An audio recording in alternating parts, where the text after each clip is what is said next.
Ар бир жарандын ден соолугу улут байлыгы демекчибиз, бирок тилекке каршы мал азыктарынан учурда коркунучтуу илдеттерди жугузуп алуу учурлары көп кездешет. Бул маселе өлкөбүздө тамырын терең кое бергендей. Буга эмне себеп? Элдин өзүнүн кайдыгерликтигиби же өкмөттүн көңүл коштугубу?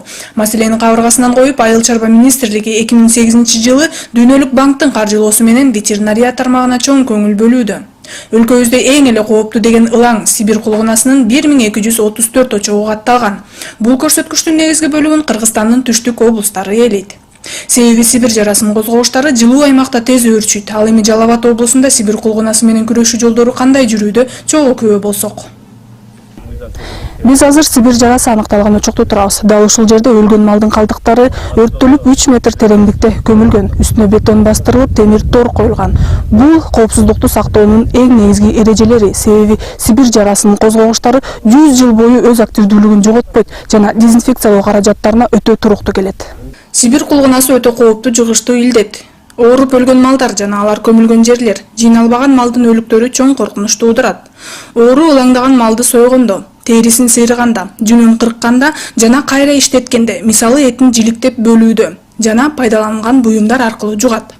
Ошондой эле кыртыш чаңы, кык чаңы менен дем алганда, кайнатуудан өтпөгөн этти жана сүт азыктарын жеп ичүүдө, сайгак, көөгөндөрдүн чагуусу аркылуу да адамга жугушу толук ыктымал. Республикада аныкталган очоктор менен катар Сибир кулгунасынын белгисиз очоктору да кездешет. Алар кандайдыр себептерден улам малдын ооруп өлгөнү билинбей, жандыктын денеси жайытта калып, жер кыртышына Сибир кулгунасынын козгогучтары синип кеткен учурлар. Бул Жалал Абад облусу боюнча белгилүү 165 очок бар, и белгисиз 202 очогубуз бар. Белгисиз болуп калган себеби илгери көмүлгөндө ушу барып алып туруп ошол жерге мындай белги берилген эмес да. Белги берилип калса дагы бул ооз эки айтылып, ошодон элдер турган жерин анык айта албай калган да, ошон үчүн бул белгисиз болуп калган. Былтыр өлкөбүздө Сибир жарасынын 28 очогу катталган. Ал эми 2011-жылы 8 айдын ичинде бул ылаңдын 5 очогу аныкталган. Жалал Абад облусунун Сузак, Нокен, Аксы, Базар Коргон райондорунда өзгөчө күч алган. Маселен, Сузак районунун Ачы айылында 2008-жылы июль айында бодо малдан адамга жугуп, бейтаптар ооруканага кайрылган. Натыйжада бир адам каза тапкан. Бул ушу Ачы айылында бир мал ооруган, бир малды баласы менен атасы союшкан, союшуп туруп, терисин сыйрышып, этти бул жерге алып келип өртөп көмүп коюшкан. Анан атасы да ооруп, баласы да ооруп, ооруканага барып жаткырылган 9-ында. 10 күнү чал дүйнөдөн өтүп кеткен. Бул жерден баары бул биринчи эле башталганда бул неме кылыш керек да, бул жерде докторлор келген, баарын текшерип көргөн малдарды, үйүнө кирип кыдырып, адамдарды да текшерип көрүшкөн. Эгер күмөндөлгөндөр болсо аны бөлүшөт эле, бирок күмөндөр аныкталган эмес. Малдарды биз тез аранын ичинде таза малдардын баарын немеден өткөрдүк. Айыл чарба малдардын баарын, койлорду дагы, малдарды дагы, жылкыларды дагы эмдүүдөн кайра өткөрүп чыктык. Малды союп жатканда ал жерде кичине балдар да жок эмес эле. Ойноп жүргөн жаш балдар ылаңдаган малдын этине тийишкен. Кичинекей азирет күчүктөрүнө эт берейин деп малдын шыйрагын алат. Натыйжада этти жеген күчүгү өлүп, өзү болсо Сибир кулгунасын жуктуруп ооруканага жеткирилген. Бар иттин итке бердим эле. Анан неме болду? Ит касалдады. Биттасы өлүп, биттасы чоңойду да. Сибир кулгунасы 3 түрдө байкалат. Булар ичегиге вирустар кирип чуккан, дем алууда жана териге жара чыгып ооруткан формалары. Кыргызстанда териге жара чыгып ооруканага кайрылгандардын саны көп катталган. Оорлуу мал менен байланыштан 2-3 күн өткөндөн кийин адамдын терисинде ыйлакчалар пайда болуп, жайыла баштайт. Андан соң дене температурасы көтөрүлүп, адам алсырайт. Ооруну козгоочу вирустар организмде канга өтүшүп кете электе дарыгерге кайрылуу керек. Да болуп адени бар болсо, биз жактан союлуп келип калган болсо, кандын бери жүрөгүн карагыла дейбиз. Жүрөгүн кесип карагыла, кесигенде ошо жүрөктүн ичинде канда уйбайт. Андан кийин ол жүрөктүн канды уйбаган болсо, шектенип калган болсо, 2-3 күн ичинде дочерний клетка деп коет. Эките ыйлакча пайда болот. Андан кийин баягы көбөйөт да, ортосунда кара так болот. Такты бассаң да, биз чубукту алып туруп бассаң да оорубайт ал так. Mesela nekrотиз өтөт да, ошол анан кийин көйүп, докторго кайрылып болсо көйүп кетет да, анан кийин кан кетип адамдын өлүмүнгө дуушар кылат да. Базар Коргондун Акман айылында Сибир кулгунасы аныкталып, коопсуздук чаралары көрүлгөн. 4 адам жабыр тартып, дарыгерлердин жардамы менен айыгышкан. Бул жерде Сибирский азванын очагы бар. Бул 2010 жылдын 27 сентябрында ушу жугуштуу Сибир жарасы оорусу менен күмөндөлгөн мал өлгөн. Ошону лабораторияда текшерилип, Сибир жарасынын козгоочу аныкталып, ушул жерге Сибир жарасынын очогун орнотконбуз. Сибир жарасы менен аныкталган учурда ар кандай мал Сибир жарасы менен аныкталып өлгөн болсо дагы, анын эти кандай продукциясы болсо да бүт баары өрттөлүп, күлү калганча өрттөлүп, анан 2 метрден кем эмес терең жерде көмүлөт. Анын үстү бетондолуп, тегереги атайын темир тосмол менен тосулуп, опознавательный коюлуп, кайсыл качан убакта катталган деп ошондой эме кылып туруп, анан жылына 1-2 жолу дезинфекциядан өтүп турат. Азыркы учурда мал ээлери Сибир жарасы менен ооруган малды ветеринардын уруксаты жок эле союп, этин таратып сатып жиберген учурлар көп катталууда. Мындайда ылаңдын козгогучтары союлган малдын каны менен жер кыртышына өтөт жана жүздөгөн жылдар бою өзүнүн патогендик жөндөмдүүлүгүн сактап калышат. Оорулуу малдын эти эч нерседен шек санабаган адамдарга таратылып, аларга оору жугуу коркунучу түзүлөт. Мисалы, Нокен районунун Бобуй айыл өкмөтүндө быйылкы жылдын 6-июлунда ылаңдаган малды айыл тургундары союп, эти элге таратылган. Бардык этибиз таркаткандан кийин килограммы чыкты да, 113 килограмм. Ошону 23 кило таптын, келген алышты. 5 кило, 3 кило, 10 килоге чейин, 12 килоге чейин алды. Эт менен тыгыз байланышта болгон эки адам колдорундагы ачык жаракаттар аркылуу ооруну жуктурушкан. Ал эми малдын ээси жандыктардын өз убагында эмдегенин айтып, кантип малы ооруп калганын түшүнбөгөнүн билдирди. Акыркы жылдары өлкөбүздө бруцеллез оорусу социалдык маселеге айланган. 2010-жылы ооругандардын саны 4000ге жеткен. Бруцеллез киши менен малдын жугуштуу инфекциялык оорусу. Аны көзгө көрүнбөгөн майда бруцелла микробдору козгойт. Адам бул илдетти ылаңдаган малдардан жугузуп алат. Бруцелла вирусу айланада узак убакытка чейин туруктуу жашай берет. Жер кыртышында 3 ай, кыкта 1 ай, жүн жана малдын терисинде 3 ай, май, каймакта 1-2 ай сакталып тура берет. Бруцеллез адамга жукса өнөкөт ооруга өтүп, эмгекке жарамсыздыкка, майыптыкка жана тукумсуздукка алып келиши мүмкүн. Малдар көп учурда төлүнөн ажырайт. Ылаң жуккан кой, эчки жана ири мүйүздүү мал экологиялык таза жана жогорку сапаттагы эт жана сүт бере албайт. Муну менен катар инфекциянын андан ары таратуунун булагы болуп саналат.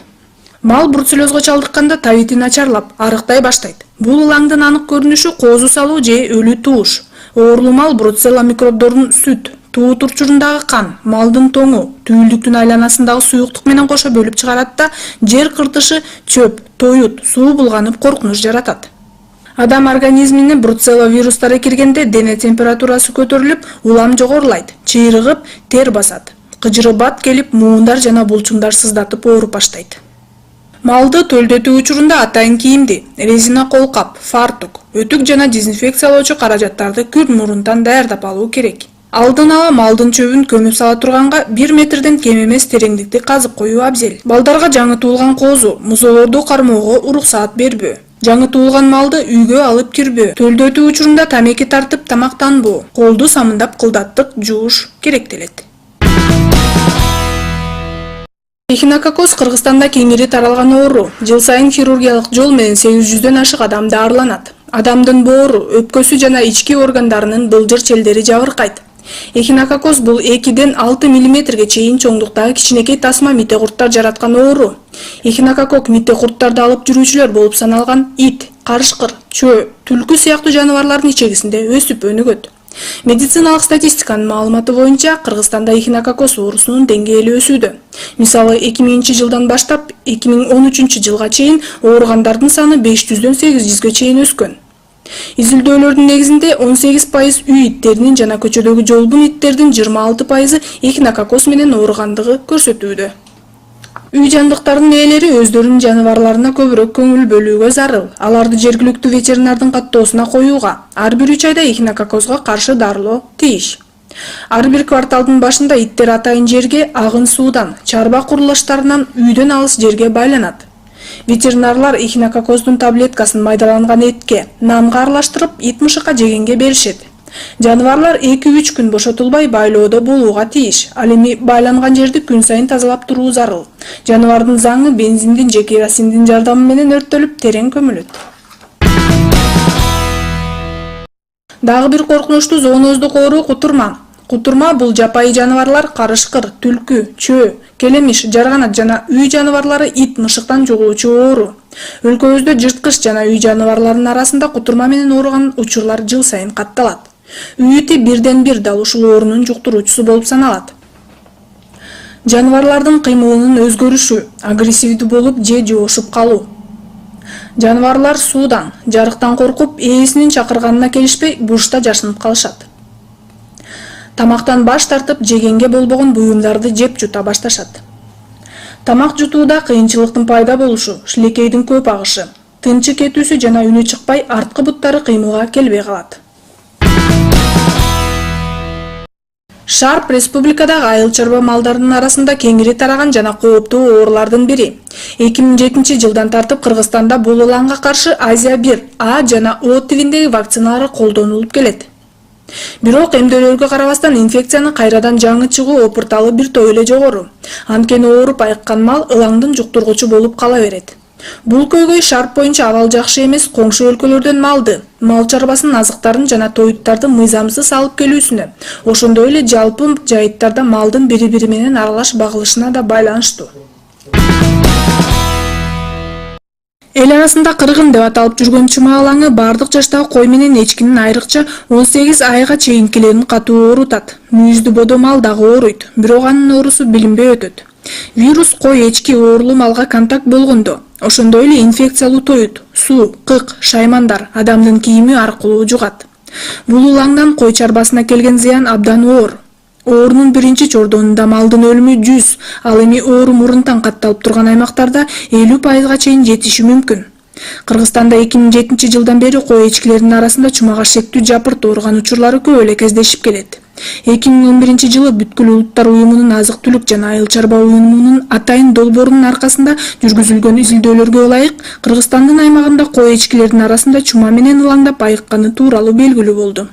Республикада койдун жана эчкинин кыргынын алдын алуу үчүн 3 жылга чейин иммунитеттин камсыздоочу вакцина колдонулат. Айыл чарба министрлиги тарабынан ишке ашып жаткан долбоор дал ушул аталган коркунучтуу 6 зооноздук оору менен күрөшүү пландарын аткарып келет. Азыркы учурда долбоор ветеринария тармагында жүргүзгөн иштер өз натыйжасын берип, малдын саламаттыгына коркунуч жараткан оорулардын чыгышы азая түшкөн. Бир гана малдын ылаңы менен күрөшпөстөн республикадагы ветеринардык башкармалыктардын жогорку тейлөөсүнө көмөк көрсөтүү да долбоордун негизги максаты. 30 ноябрда Республикалык ветеринардык дарт аныктоо борборуна айыл чарба министрлиги тарабынан 15 компьютердик техника тапшыруу аземи болуп өттү. Чогулушта ар бир бөлүмгө бирден жаңы сапаттуу компьютерлер бөлүнүп, салтанаттуу түрдө башчыларга өткөрүлүп берди. Министр Төрөгулбеков компьютерлер борбордун тейлөөсүн жакшыртуу максатында таратылганын баса белгилеп, жакын арада мындай техника менен мамлекетибиздин ар бир регионундагы ветеринардык башкармалар камсыз болоорун билдирди. Бизден ошо ветеринардык лаборатория кызматкерлерге ишине жеңилдик болсун деп бул берип аткан компьютердик бул акыркы жаңы компьютерлар, буларды биз интернетке, электрондук почтага бар жана кошуп туруп, ушу биздин лабораториядагы иштегендер ушу дүйнөлүк системасына чыгып, башка лаборатория, элдердин башка лабораториялары менен бирге баягындай опыттарды алмашып туруп иштеши болсун деп коюп берип атабыз. Bundan тышкары дагы биринчи кварталда биз ушу республикалык ветеринарный лабораторияда $520 000 дагы башка лабораторияга оборудование берели деп атабыз. Ушу эмне үчүн биздин кызматыбыз? Биз ушу лабораторияны күчөлтүшүбүз керек. Элдерди жакшы окутуп, аларды стажировкаларга жиберип, алардын деңгээлин көтөрүп, алардын компьютерларды берип, аларга лабораторный жакшы баягы дүйнөлүк таза, күчтүү, сапаттуу лабораторияларды да оборудованияны беришибиз керек. Анан бизге булар болсо, ошо биздин азык-түлүктөргө, бизге экспорт болуп, импорт болуп келип аткан азык-түлүктөрдү баягы сапатын аныктап бериши керек да.